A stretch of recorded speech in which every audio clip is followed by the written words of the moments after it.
প্রবেশ করব। সকলে আমার সাথে পড়েন আউযু বিল্লাহি মিনাশ শাইতানির রাজিম বিসমিল্লাহির রাহমানির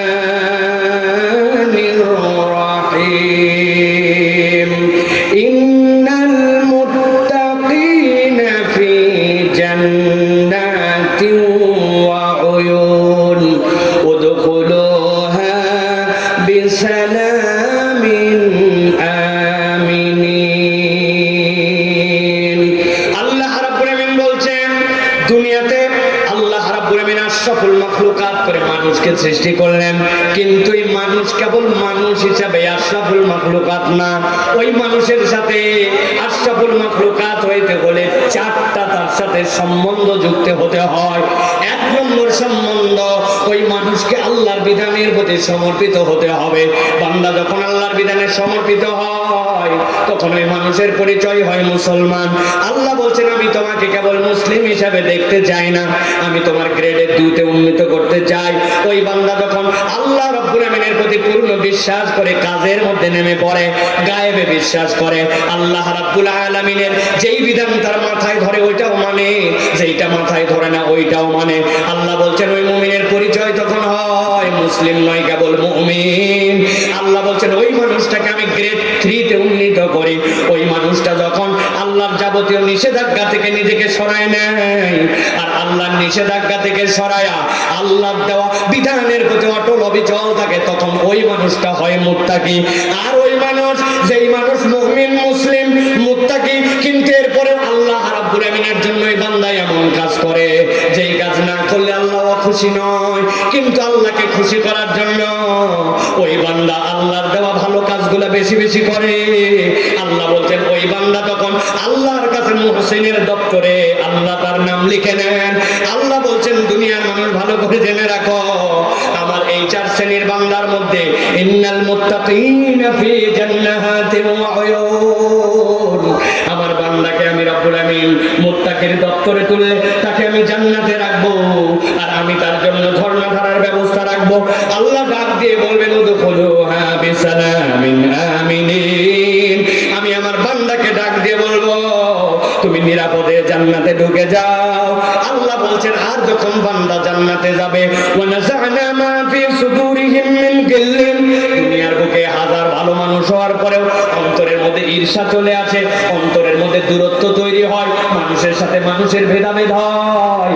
আল্লাহ বলছেন যেই না জান্নাতে ঢুকবে, ওয়া নাযা'না, আমি দূর করে দেব মা ফি সুদুরিহিম, তার অন্তরে যা আছে মিন গিল্লিন ঈর্ষা, ইখওয়ানা, ওই মানুষগুলা ভাই ভাই হয়ে যাবে। আল্লাহ বলতেছেন আলা সুররিম মুতাকাবিলিন, ওই মানুষগুলা জান্নাতে আল্লাহর দেওয়া চেয়ারের উপরে সামনাসামনি করে ভাই ভাই হিসাবে বসে যাবে। আল্লাহ বলছেন লা ইয়ামাসসুহুম ফিহা নাসাবুন, কঠিন কথা ভালো করে বোঝেন। আল্লাহ বলছেন লা ইয়ামাসসুহুম ফিহা নাসাবুন, আল্লাহ বলছেন সেই জায়গায় তাদের কোনো ক্লান্তি স্পর্শ করবে না। ওয়া মা হুম মিনহা বিমুখরিজিন, আল্লাহ বলছেন কখনো তাদেরকে সেখান থেকে বের করা হবে না। সাতক্ষীরার মুসলমান জান্নাতে মুত্তাকিরা যাবে, আল্লাহ নিয়ামত দিবে। আমি শুনলাম আমারও জান্নাতে যেতে মন চায়, কিন্তু নিজের আজকে সকাল থেকে আমলের দিকে যদি তাকাই, আমি মুরব্বী মানুষ হয়ে গেছি, মানুষ মনে করছে ভালো লোক, এই লোকটার গুনাহ খাতা করে না, কিন্তু উনার সামনে দিয়ে একটা মহিলা গেছিল, ওই মুরব্বীর অন্তরে কি চিন্তা আসছে, ওইটা যদি কপাল দিয়ে লেখা হতো দুনিয়ার মানুষ হয়তো তাকে সালামও দিত না, ঠিক কি না? আল্লাহ বলতেছেন আমার বান্দার গুনাহ, আমার বান্দার অপরাধ, আমার বান্দার ভুলে ভরা জিন্দেগি, কিন্তু আমি আল্লাহ নবীকে বলতেছি জান্নাতের এই মুত্তাকিদের বর্ণনা শোনার পরে বান্দা যেন ঘাবড়ায় না যায়। নব্বি ইবাদি, ও আমার হাবিব আপনি আমার বান্দাদেরকে খবর দিয়ে দেন। কি খবর দিবেন? আল্লাহ বলছেন আন্নী আনাল গফুরুর রহিম, আমি আমার বান্দার জন্য চিরস্থায়ী ক্ষমাশীল আর দয়াবান। আমার বান্দার চিন্তা নাই, আমার বান্দাকে আমি জান্নাতে নেওয়ার জন্যই সৃষ্টি করেছি। আল্লাহ রাব্বুল আমিন বলছেন দুনিয়ার মানুষ ভালো করে বোঝো। আফালা ইয়াতুবুনা ইলাল্লাহ, এখন তুমি তো জান্নাতে যেতে চাও, কিন্তু তুমি কি জান্নাতে যেতে চাও এমনি এমনি? আফালা ইয়াতুবুনা ইলাল্লাহ, তুমি কি আল্লাহ রাব্বুল আলামিনের জন্য আল্লাহ রাব্বুল আলামিনের কাছে একবার তওবা করবে না? আল্লাহ বলতেছেন ওয়াস্তাগফিরুনাহু, আর কি তুমি আল্লাহ রাব্বুল আলামিনের কাছে ইস্তিগফার করবে না? আল্লাহু গফুরুর রহিম, আল্লাহ বলছেন তিনি তো গফুরুর রহিম, তুমি কি তারপরেও তার কাছে তওবার ইস্তিগফার করবে না?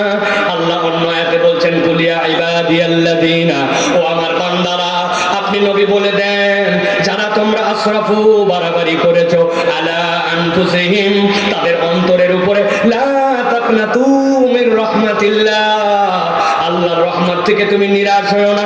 ইন্নাল্লাহা ইয়াগফিরুয যুনুবা জামিআ, নিশ্চয় জেনে রাখো তোমার রব তোমার যত গুনাহ সবগুলাকে ক্ষমা করতে পারে।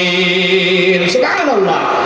প্রিয় ভাইরা, তাহলে এই আয়াত তিনটা যেটা বললাম, এই আয়াতে কারিমার আলোকে আমাদের দুইটা সিদ্ধান্তে আসতে হবে। এক নম্বর, যে দুনিয়াতে আল্লাহ রাব্বুল আলামিন তার মুত্তাকি বান্দাদেরকে জান্নাতে ঢুকাতে চান, কিন্তু আমরা আমাদের দুনিয়াতে যে আমল আখলাক গুনাহ খাতা এইগুলাতে ধরা পড়ে যাওয়ার কারণে গুনাহ খাতা নিয়ে জান্নাতে আসলে ঢোকা সম্ভব নয়, ঠিক কি না? তাহলে আমরা জান্নাতে যেতেও চাই, আবার আমাদের গুনাহ খাতাও আছে, তাহলে আমাদের কাজ কি? তাহলে আমাদের কাজ হচ্ছে আল্লাহর কাছ থেকে গুনাহ খাতার জন্য ক্ষমা নেওয়া, ঠিক কি না? ভালো করে এই জিনিসটা বোঝেন কিন্তু ভাই, জান্নাতে যেতে চাই, গুনাহ খাতা আমাদের আছে, তাহলে জান্নাতে যাওয়ার জন্য আমাদের কি লাগবে? আল্লাহর কাছ থেকে আমাদের ক্ষমা নেওয়া লাগবে, ঠিক তো? এ কথায় একমত তো আমরা?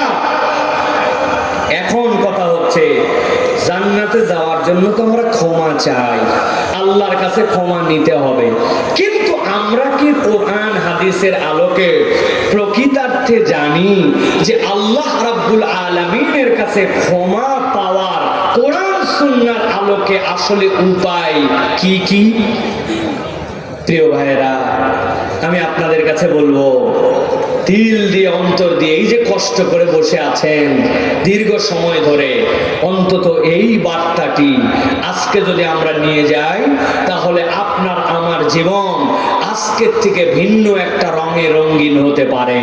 আমি আপনার কাছে সংক্ষিপ্ত সময়ে বলে দিতে চাই, বান্দা আল্লাহর কাছে ক্ষমা পেতে চায়, কিন্তু কোরআন সুন্নাহর আলোকে একটা বান্দার জীবনে ক্ষমা লাভের সর্বনিম্ন উপায় হচ্ছে 5টা।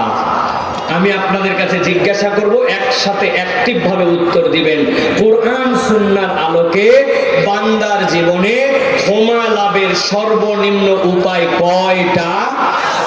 সবাই বলেন নাই, আল্লাহর ওয়াস্তে একবার সবাই বলেন, ক্ষমা লাভের সর্বনিম্ন উপায় কয়টা?